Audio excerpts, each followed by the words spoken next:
Manuela congelou ao ver a expressão de desprezo no rosto de Lucas quando ele disse que fazer bolos não tinha futuro. A barriga de 8 meses pesava, as costas latejavam, mas ela continuou batendo a massa de bolo de cenoura na cozinha minúscula do apartamento da torre. O calor recifense entrava pela janela aberta, misturando-se ao cheiro de açúcar e ao som abafado de carros passando na avenida. Lucas estava deitado no sofá, mexendo no celular, enquanto ela trabalhava desde as 5 da manhã. Deixe o like e se inscreva para acompanhar essa história. Ela limpou o suor da testa com as costas da mão e olhou para a pia cheia de formas sujas. 6 bolos precisavam estar prontos até o meio-dia. Casamento, aniversário, lanche de empresa. Cada encomenda representava 100, 150 reais que mantinham a luz acesa e o feijão na panela. Manuela sentia as pernas inchadas, a pressão subindo, mas não podia parar. Se parasse, simplesmente não havia dinheiro entrando. Lucas levantou-se da sala e entrou na cozinha com uma expressão irritada no rosto. Ele vestia bermuda e regata, o corpo magro encostado na geladeira, os olhos fixos no celular. A barba por fazer e o cabelo bagunçado mostravam alguém que não tinha compromisso com nada além de si mesmo. Ele suspirou alto, como se a presença dela incomodasse. Manuela fingiu não perceber e continuou untando as formas. "Você não vai parar com essa palhaçada?" Ele disse, sem tirar os olhos da tela. A voz saiu arrastada, irritada. Manuela pausou, a espátula ainda na mão, e virou-se para ele devagar. O coração bateu mais rápido, mas ela já conhecia aquele tom. Ele continuou. "Ninguém respeita quem vive de bolo, Manu. Isso não tem status. Você devia ter arrumado um emprego de verdade." Ela sentiu o estômago apertar, mas não respondeu. Discutir com Lucas era perder tempo e energia que ela não tinha. Ele voltou para a sala, jogou-se no sofá novamente e ligou a televisão alta demais. Manuela respirou fundo, colocou a massa no forno e começou a lavar as tigelas. As mãos tremiam levemente, mas ela segurou firme na esponja. A vida tinha se tornado isso: trabalhar, aguentar e sobreviver. O apartamento era pequeno, 2 quartos numa área popular da torre, perto da pracinha. O aluguel comia metade da renda dela. O resto ia para comida, contas e os investimentos que Lucas insistia em fazer. Ele passava os dias tentando ganhar dinheiro com apostas esportivas, trading falso, cursos de empreendedorismo que nunca davam em nada. Cada promessa de "vou ganhar uma grana boa" virava mais uma frustração silenciosa. Manuela já tinha desistido de cobrar. Às 11 da manhã, ela finalmente conseguiu terminar os últimos bolos. A cozinha estava um caos de panelas, sacos de confeitos e caixas de embalagem. O calor sufocante de dezembro em Recife deixava tudo pegajoso, e ela sentia o corpo pesado, exausto. Lucas continuava deitado, assistindo vídeos no celular, rindo sozinho de algo que ela não entendia nem se importava. Manuela guardou os bolos na geladeira e foi até o quarto descansar por alguns minutos. Deitada na cama, ela colocou a mão na barriga e sentiu um chute forte. A bebê estava agitada. Faltava menos de 1 mês para o parto, e Manuela ainda não tinha comprado metade das coisas que precisava. Berço, carrinho, roupinhas, fraldas, tudo era caro demais. Ela calculou mentalmente o quanto faltava e sentiu um aperto no peito. Lucas nunca ofereceu ajuda financeira, nunca perguntou o que faltava comprar. Ele simplesmente não se importava. Manuela acordou às 5 da manhã novamente, o corpo dolorido e os pés inchados. Ela precisava entregar 3 bolos antes das 10 e ainda tinha que ir ao supermercado comprar ingredientes para os pedidos da semana. Lucas roncava alto no quarto, o braço jogado sobre o rosto.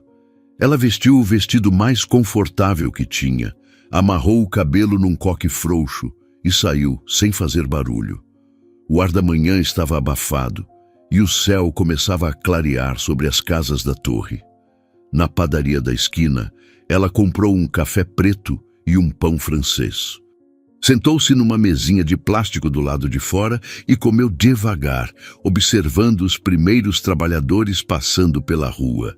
Mulheres com sacolas, homens de capacete indo para a obra, crianças de uniforme correndo para a escola. A vida seguia seu ritmo, e Manuela era apenas mais uma peça invisível naquele movimento. Ela terminou o café, pagou e voltou para casa com as sacolas pesadas do mercado. Quando entrou no apartamento, Lucas ainda estava dormindo. Ela arrumou as compras na despensa, lavou as formas e começou a trabalhar. O calor já começava a pesar, e ela ligou o ventilador na direção da bancada. As mãos trabalhavam no piloto automático. Pesar, mexer, assar, decorar. A mente vagava entre pensamentos sobre o parto, sobre o dinheiro, sobre como seria criar uma filha sozinha. Porque, no fundo, ela já sabia que estava sozinha. Lucas acordou por volta das 11, entrou na cozinha de bermuda e sem camisa, pegou água na geladeira e olhou para ela com desprezo. "Você tá parecendo uma baleia", ele disse, sem nenhum cuidado. Manuela sentiu o rosto esquentar, mas não respondeu. Ele continuou. "Sério, Manu, você nem se arruma mais. Tá completamente largada. Depois reclama que eu não te toco." Ela desligou a batedeira e virou-se para ele, as mãos tremendo de raiva contida. "Eu tô grávida de 8 meses, Lucas. Trabalhando desde as 5 da manhã para pagar as contas dessa casa. Você quer que eu me arrume para quê? Para você que passa o dia deitado no sofá?" Ele revirou os olhos, pegou o celular da mesa e saiu da cozinha sem responder. Manuela voltou ao trabalho, a garganta apertada, os olhos ardendo. Ela não ia chorar, não por ele. À tarde, enquanto embalava os bolos para entrega, Lucas saiu de casa sem avisar. Ela nem perguntou para onde ele ia. Provavelmente encontrar os amigos para jogar sinuca ou beber cerveja barata em algum bar da Boa Viagem. Manuela saiu com as caixas nos braços, chamou um Uber e começou a rotina de entregas.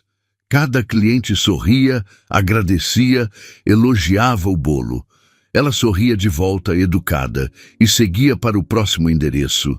Quando voltou para casa, já era noite e Lucas ainda não tinha voltado. Ela tomou banho, vestiu o pijama velho e deitou-se na cama. O corpo pedia descanso, mas a mente não parava. A bebê mexia sem parar e Manuela colocou a mão na barriga, sentindo os movimentos. "Vai ficar tudo bem, minha filha." Ela sussurrou, mais para si mesma do que para a criança. Mas, no fundo, ela não sabia se acreditava nisso. A vida tinha se tornado uma sequência de dias iguais, pesados, sem esperança. Lucas chegou quase meia-noite, cambaleando, cheirando a cerveja. Ele tropeçou na sala, xingou baixo e foi direto para o quarto. Manuela fingiu estar dormindo. Ele deitou-se pesadamente na cama, virou-se de costas para ela e apagou em segundos. Ela ficou acordada mais 1 hora, olhando para o teto, tentando entender como tinha chegado até ali. Como o homem que um dia prometeu cuidar dela tinha se transformado naquele estranho cruel e indiferente. No dia seguinte, tudo recomeçaria. Mais bolos, mais entregas, mais silêncio. Manuela já não esperava nada diferente. A única certeza que ela tinha era que quando a filha nascesse, ela teria que ser forte o suficiente para as duas. Porque Lucas já tinha feito sua escolha. E ela não estava nessa escolha. A primeira contração veio às 3 da madrugada, forte e inesperada. Manuela acordou com a dor atravessando a lombar, subindo pelas costas, apertando a barriga inteira. Ela respirou fundo, tentando manter a calma, e olhou para Lucas dormindo ao lado. Por um segundo, pensou em acordá-lo com delicadeza. Mas decidiu esperar. As contrações precisavam estar mais próximas antes de ir para o hospital. Ela levantou-se devagar, Foi até a cozinha e bebeu um copo de água gelada. A segunda contração veio 15 minutos depois, mais intensa. Manuela segurou-se na pia, os dedos apertando a borda da bancada, e gemeu baixo. O suor começou a escorrer pelo rosto, e ela sentiu o coração disparar. Era real. A bebê estava chegando. Ela voltou ao quarto, acendeu a luz e sacudiu Lucas pelo ombro. Ele acordou sobressaltado, confuso, os olhos inchados de sono. "O que foi?" Ele resmungou. "Tá na hora", Manuela disse, a voz saindo rouca. "Preciso ir para o hospital. Agora." Lucas sentou-se na cama, passou a mão no rosto e olhou para ela como se ela estivesse exagerando. "Tem certeza? Não é só dor de barriga?" Manuela sentiu a raiva subir, mas outra contração veio antes que ela pudesse responder. Ela dobrou-se sobre si mesma, segurando a barriga, e Lucas finalmente pareceu entender a gravidade da situação. Ele levantou-se apressado, vestiu uma bermuda e uma camiseta amassada, pegou as chaves do carro e ajudou Manuela a descer as escadas. O carro estava estacionado na rua e ele teve que dar 2 voltas no quarteirão até conseguir sair da vaga. Manuela respirava curto, apoiada no banco do passageiro, tentando controlar o medo que começava a tomar conta. Eles seguiram pela avenida vazia, o vento quente da madrugada entrando pelas janelas abertas.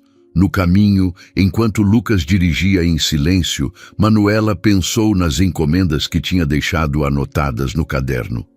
3 bolos para amanhã, 2 para depois de amanhã.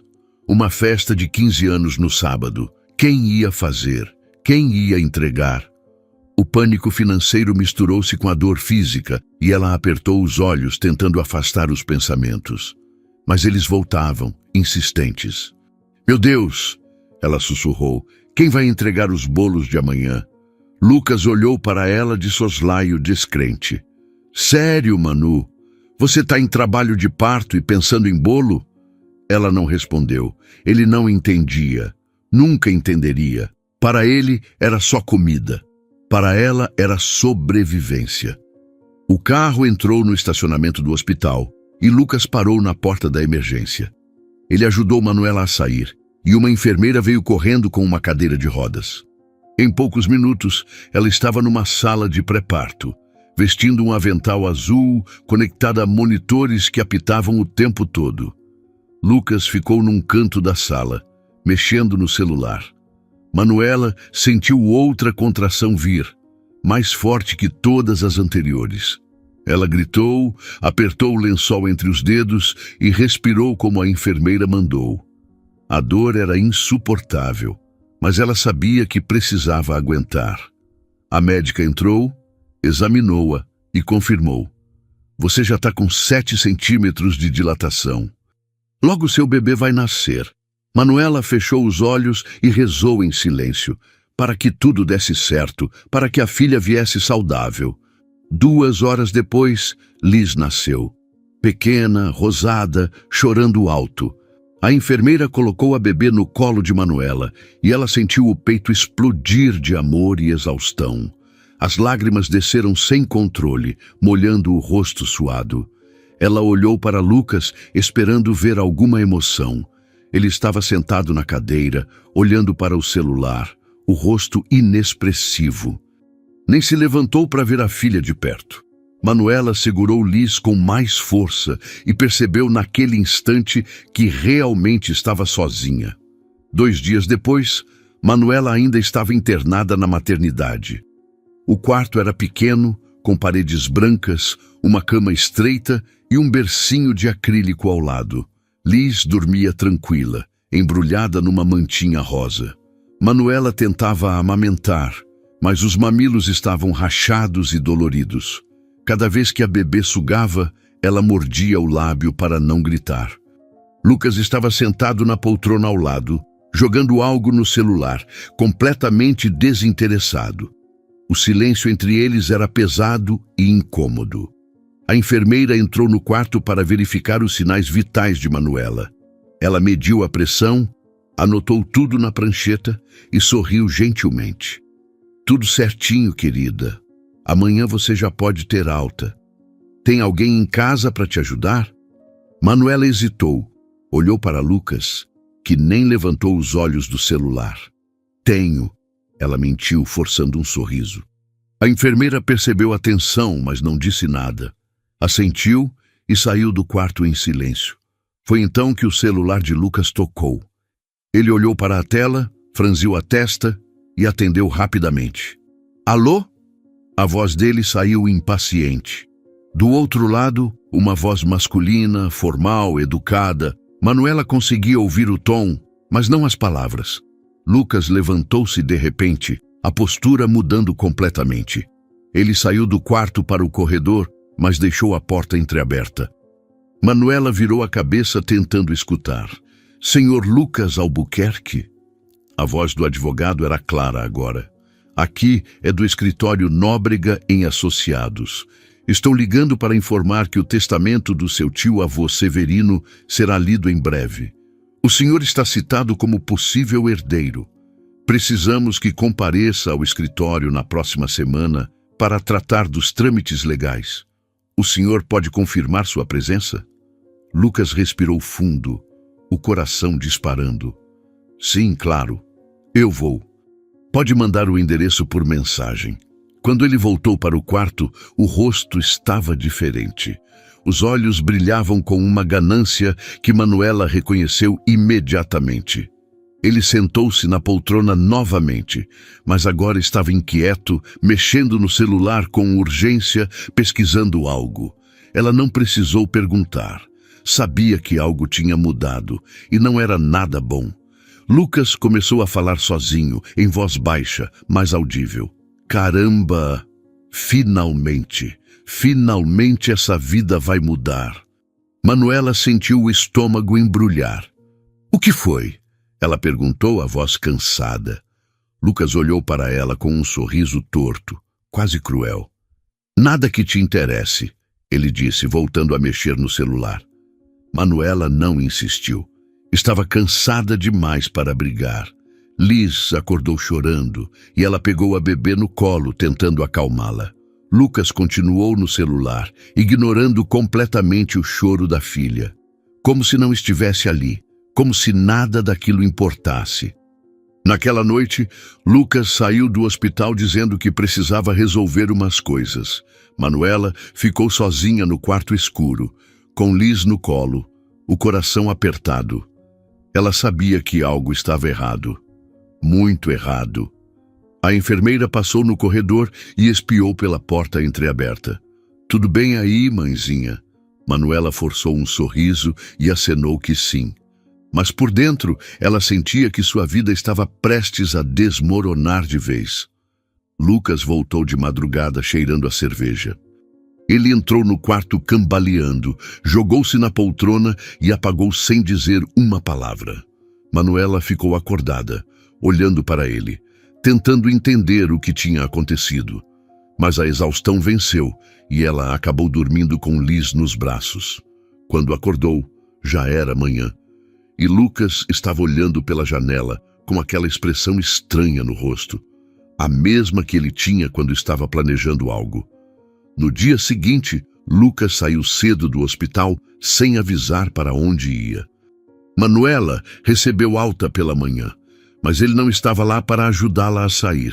Ela pegou um táxi sozinha, com Liz no colo e uma sacola com as poucas roupas que tinha levado. O motorista ajudou a colocar o bebê conforto improvisado no banco de trás e dirigiu devagar até o apartamento da torre. Manuela subiu as escadas com dificuldade, o corpo dolorido, e abriu a porta. A casa estava vazia e bagunçada. Ela colocou Liz no berço que tinha montado no quarto e deitou-se na cama, exausta. O celular tocou. Era Lucas. "Tô na praia", ele disse, sem contexto, a voz eufórica. "Encontrei a galera aqui. A gente está comemorando." Manuela sentiu a raiva subir. "Comemorando o quê, Lucas? Sua filha acabou de nascer e você tá na praia?" Ele riu do outro lado da linha. "Relaxa, Manu. Depois a gente conversa." e desligou. Manuela jogou o celular na cama e cobriu o rosto com as mãos. As lágrimas vieram sem aviso, molhando os dedos, escorrendo pelo pescoço. Ela soluçou baixo, tentando não fazer barulho para não acordar Liz.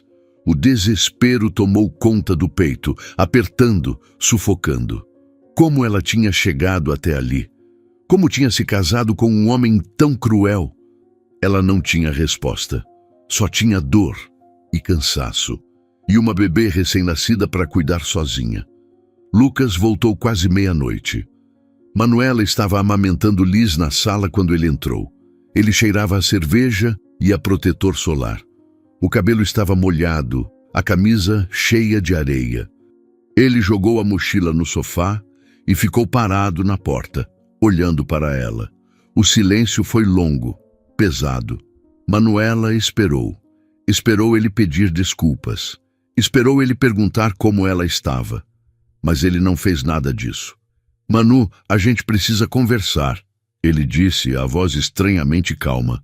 Manuela sentiu o coração acelerar. Liz parou de mamar e fechou os olhinhos, adormecendo. Ela colocou a bebê no berço com cuidado e voltou para a sala. Lucas estava sentado no sofá, as mãos cruzadas, o rosto sério. Eu vou ajudar com a Liz, claro. Vou pagar pensão, vou visitar. Mas com você eu não fico mais. Quero me separar. Manuela congelou. As palavras demoraram alguns segundos para fazer sentido. Quando finalmente fizeram, ela sentiu o chão sumir. O quê? A voz dela saiu rouca, trêmula. Lucas desviou o olhar.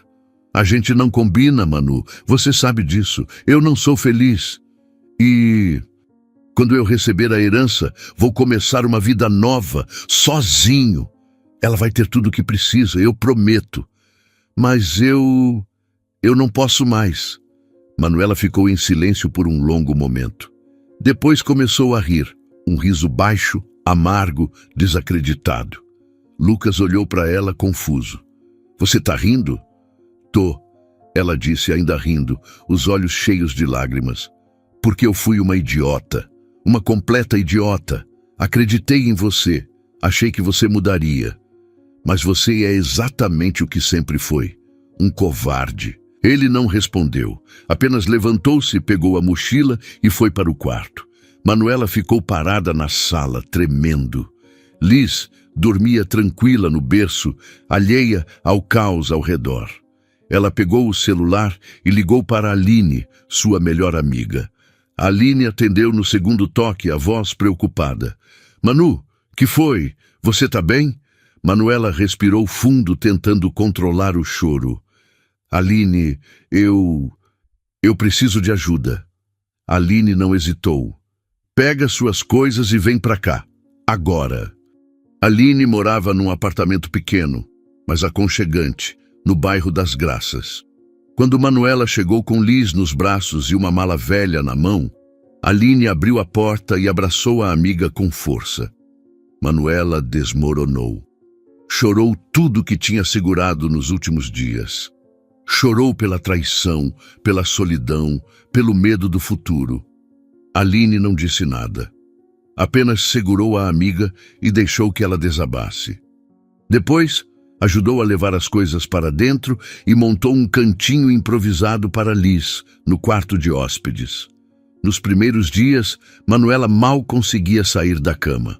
O corpo doía, o peito estava empedrado por causa do leite e a cabeça não parava de rodar. Aline assumiu tudo. Cozinhava, lavava roupa, segurava Liz no colo quando Manuela precisava dormir. Ela não cobrava nada, não perguntava nada, apenas estava ali. E isso, para Manuela, era tudo. Aos poucos, ela começou a se recuperar. O corpo voltou a funcionar. A mente voltou a pensar com clareza. Uma semana depois, Manuela estava sentada na cozinha de Aline, tomando café, quando olhou para a amiga e disse: Eu preciso voltar a trabalhar. Não posso ficar dependendo de você para sempre. Aline sorriu, compreensiva. Você não está dependendo de mim, Manu. Mas se você quer trabalhar, a gente faz junto. Vamos voltar com os bolos. Eu te ajudo. e foi assim que as duas começaram a produzir novamente. A cozinha de Aline virou uma pequena confeitaria improvisada. Manuela voltou a fazer o que sabia de melhor: bolos de cenoura, chocolate, prestígio, leite ninho. As encomendas começaram a aparecer novamente. Clientes antigos voltaram. Novos clientes chegaram por indicação. Aline cuidava das redes sociais, tirava fotos, respondia mensagens. Enquanto isso, Manuela trabalhava na cozinha, com Liz dormindo no berço ao lado. O ritmo era cansativo, mas tinha propósito. Pela primeira vez em meses, ela sentia que tinha controle sobre algo, mesmo que pequeno, mesmo que frágil. Lucas começou a aparecer de vez em quando, sempre sem avisar, sempre no pior momento. Ele batia na porta do apartamento de Aline, pedia para ver Liz, ficava alguns minutos e ia embora. Nunca trazia nada, nunca ajudava com nada, apenas aparecia, como se estivesse cumprindo uma obrigação moral. Manuela o tratava com frieza educada. Não brigava, não discutia. Apenas o deixava ver a filha e fechava a porta quando ele ia embora. Aline ficava sempre por perto, atenta, protetora. Uma tarde, enquanto Manuela embalava um bolo de 3 andares para uma festa de casamento, o celular tocou. Número desconhecido. Ela atendeu, limpando as mãos no avental. Alô? Senhora Manuela Albuquerque? Uma voz masculina, formal. Aqui é do escritório Nóbrega em Associados. A senhora precisa comparecer com urgência para tratar de assuntos referentes ao testamento do tio-avô de seu ex-marido. Manuela franziu a testa, confusa. Como assim? Eu não tenho nada a ver com isso. Na verdade, senhora, a senhora tem. O testamento menciona seu nome diretamente. Precisamos que compareça ao escritório amanhã, às 10 da manhã. Vou enviar o endereço por mensagem. Mas eu não entendo. Manuela começou, mas o advogado já tinha desligado. Ela ficou parada, olhando para o celular, o coração acelerado. Aline entrou na cozinha, viu a expressão de Manuela e perguntou: "Que foi?" Manuela balançou a cabeça, ainda processando. "Eu não sei, mas acho que algo vai acontecer." No dia seguinte, Manuela deixou Liz com Aline e foi até o escritório no bairro de Santo Amaro. Era um prédio antigo, com escadas de mármore e portas de madeira pesada. Ela subiu até o 3º andar, encontrou a placa Nóbrega em Associados e entrou. A recepcionista a recebeu com um sorriso profissional e a conduziu até uma sala de reuniões. Quando a porta se abriu, Manuela viu Lucas sentado numa cadeira, pálido, tenso. Ao lado dele, uma senhora idosa que ela não conhecia, e na cabeceira da mesa, o advogado.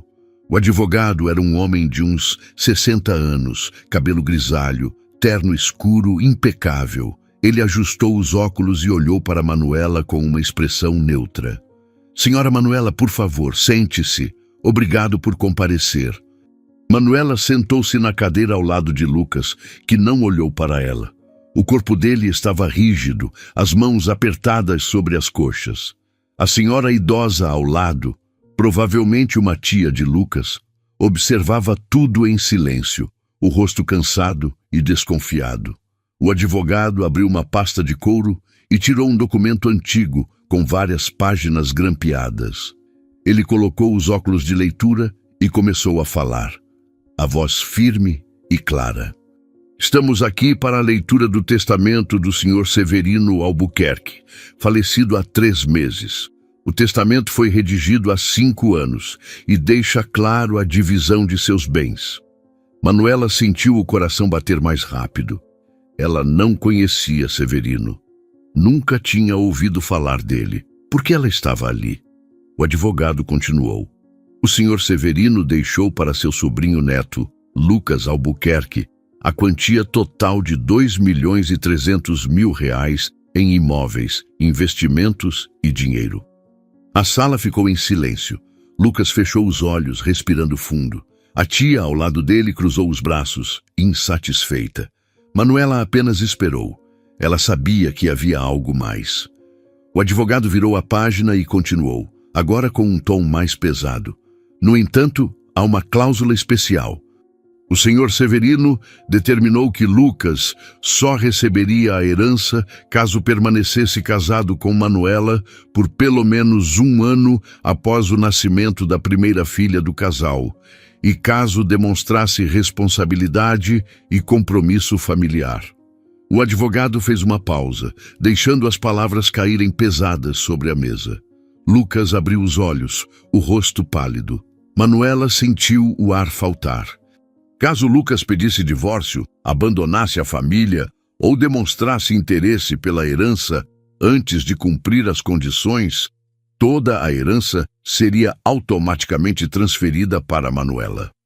O silêncio foi absoluto. Lucas levantou-se de repente, a cadeira raspando no chão. Isso não pode ser verdade, isso é absurdo. O advogado olhou para ele com calma profissional. Senhor Lucas, o testamento é legítimo e foi registrado em cartório. Severino conhecia seu histórico. Ele queria proteger a criança e a mãe dela. Lucas colocou as mãos na cabeça, andando de um lado para o outro. Mas eu não sabia disso quando pedi o divórcio. Não é justo. A cláusula deixa claro que qualquer pedido de divórcio, mesmo sem conhecimento do testamento, invalidaria sua condição de herdeiro, o advogado explicou. De acordo com os registros, o senhor pediu formalmente a separação no dia seguinte ao nascimento de sua filha. A tia, ao lado de Lucas, explodiu. Isso é um golpe. Essa mulher armou tudo.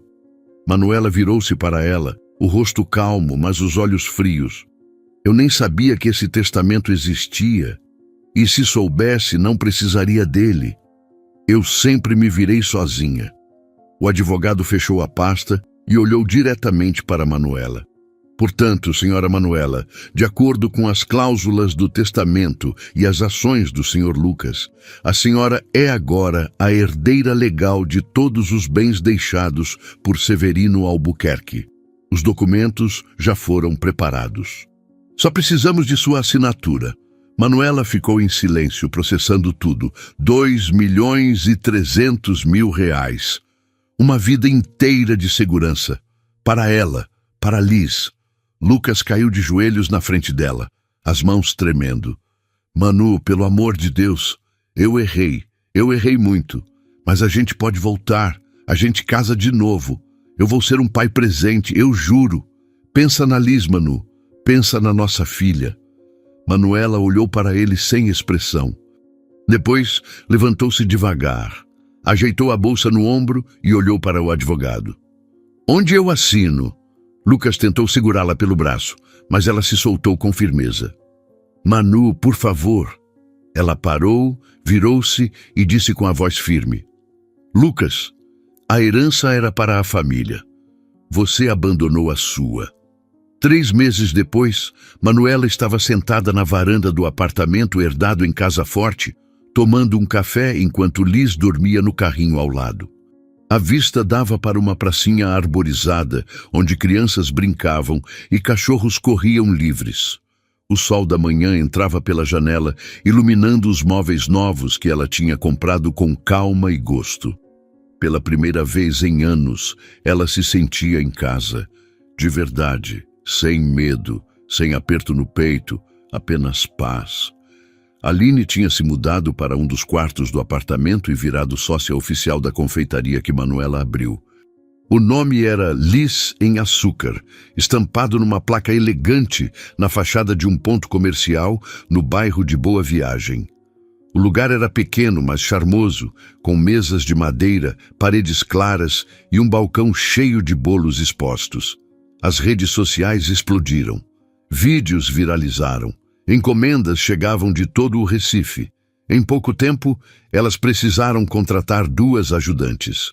Manuela começou a fazer lives no Instagram, mostrando o processo de confeitaria, contando histórias, interagindo com seguidores.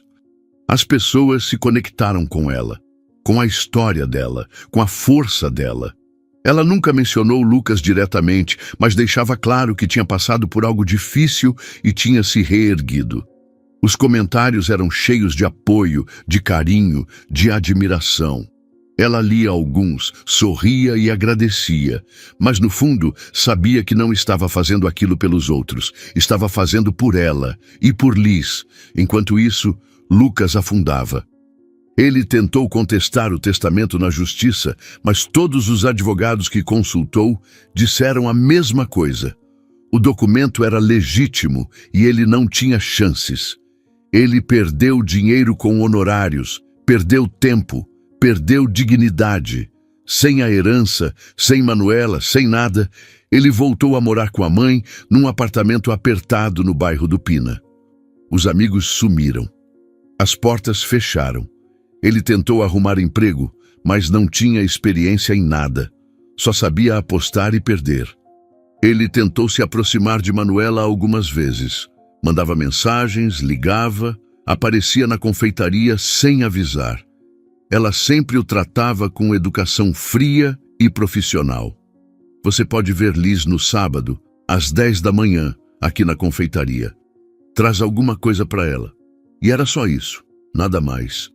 Lucas tentava puxar conversa, pedir uma chance, mas Manuela o cortava gentilmente. Lucas, você fez suas escolhas. Agora eu fiz as minhas. E seguia em frente. Uma tarde, enquanto Manuela organizava os pedidos da semana, uma cliente entrou na confeitaria. Era a tia de Lucas, a mesma que estava na leitura do testamento. Ela parou na frente do balcão, o rosto endurecido. Você armou tudo, ela disse, a voz cheia de raiva. Você sabia do testamento e fingiu que não. Manuela parou o que estava fazendo, olhou para a mulher e respondeu com calma. Eu não sabia de nada. E se soubesse, não precisaria. Eu sempre trabalhei, sempre me virei. A diferença é que eu não abandonei minha filha. A tia ficou em silêncio, sem argumentos. Depois, virou-se e saiu batendo a porta. Aline, que estava na cozinha, veio até o balcão. Você tá bem? Manuela sorriu e voltou a anotar os pedidos. Tô ótima, porque pela primeira vez ela estava. Liz crescia saudável, sorridente, cercada de amor. A confeitaria ia de vento em popa. O apartamento era aconchegante. A vida tinha recomeçado e ela não devia nada a ninguém, muito menos a Lucas. Certa noite, Manuela estava deitada no sofá, com Liz dormindo no peito, quando olhou pela janela e viu a lua cheia sobre Recife. Ela pensou em tudo que tinha passado. A dor, a humilhação, o medo.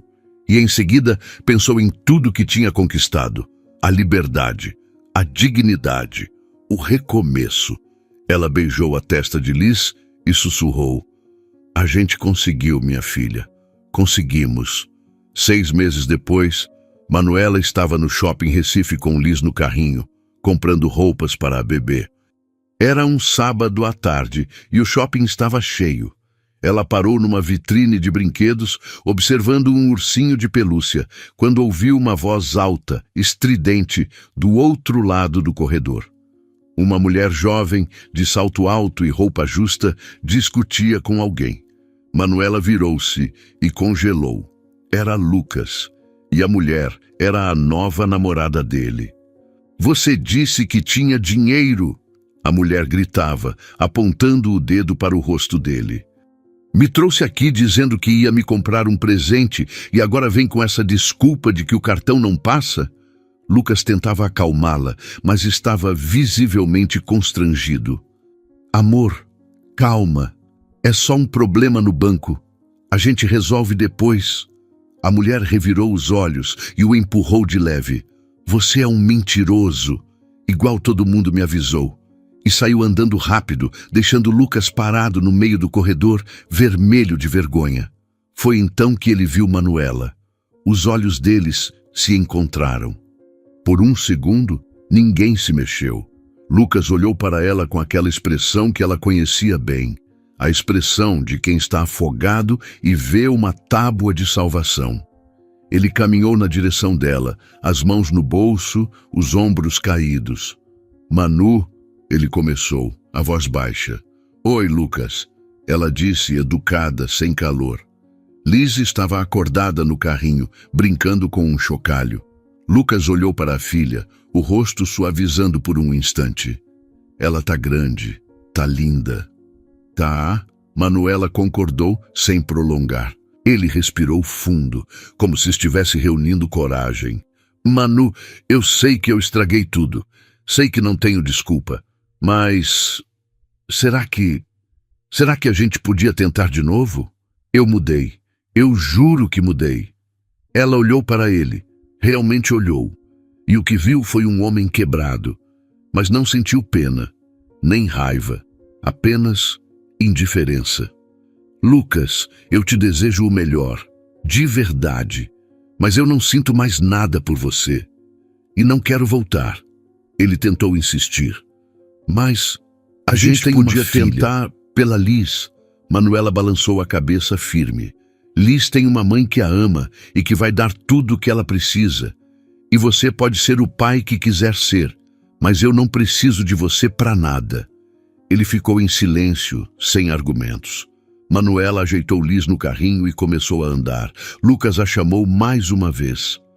Manu. Ela parou, virou-se e disse com a voz calma. Eu te perdoo, Lucas, porque guardar raiva é carregar peso, mas perdoar não significa voltar. Significa seguir em frente. E foi exatamente o que ela fez. Seguiu em frente, sem olhar para trás. Lucas ficou parado no meio do shopping, vendo ela desaparecer na multidão. E pela primeira vez entendeu o tamanho do que tinha perdido. Do lado de fora do shopping, o sol recifense estava forte, iluminando a cidade. Manuela colocou Liz no carro, ajeitou o cinto de segurança do bebê conforto e sentou-se no banco do motorista. Ela olhou para o retrovisor, viu o reflexo do próprio rosto e sorriu. Um sorriso leve, verdadeiro. Ela ligou o carro, colocou uma música suave e saiu dirigindo devagar. A vida tinha recomeçado e dessa vez era dela, só dela. Quando chegou em casa, Aline estava na cozinha preparando o jantar. Como foi o passeio? Manuela colocou Liz no tapete de atividades e sentou-se à mesa. Foi bom, encontrei o Lucas. Aline levantou a sobrancelha preocupada. E aí? Manuela deu de ombros tranquila. E nada. Ele quis conversar. Eu fui educada e segui minha vida. Aline sorriu, orgulhosa. Você é uma guerreira, Manu. Naquela noite, depois de colocar Liz para dormir, Manuela saiu para a varanda e sentou-se na cadeira de balanço. A brisa fresca da noite entrava suavemente, trazendo o cheiro de jasmim do jardim. Ela fechou os olhos e respirou fundo. Pela primeira vez em muito tempo, ela não sentia medo, não sentia raiva. Não sentia falta de nada, apenas gratidão pela vida, pela filha, por ter sobrevivido, por ter renascido. Ela pensou em tudo que tinha passado, a dor da traição, o desespero do abandono, o medo de não conseguir, e em seguida pensou em tudo que tinha conquistado, a independência, a liberdade, a dignidade, o amor próprio. Manuela abriu os olhos e olhou para o céu estrelado sobre Recife, e com um sorriso nos lábios sussurrou para si mesma: o que ele destruiu, eu renasci, e o que ele perdeu, eu transformei. E aí, o que você achou? Em uma escala de 0 a 10, qual nota você daria para ela? Deixe seus comentários dizendo de qual cidade você está assistindo e inscreva-se para acompanhar nossas próximas histórias. Muito obrigado pela companhia e até a próxima.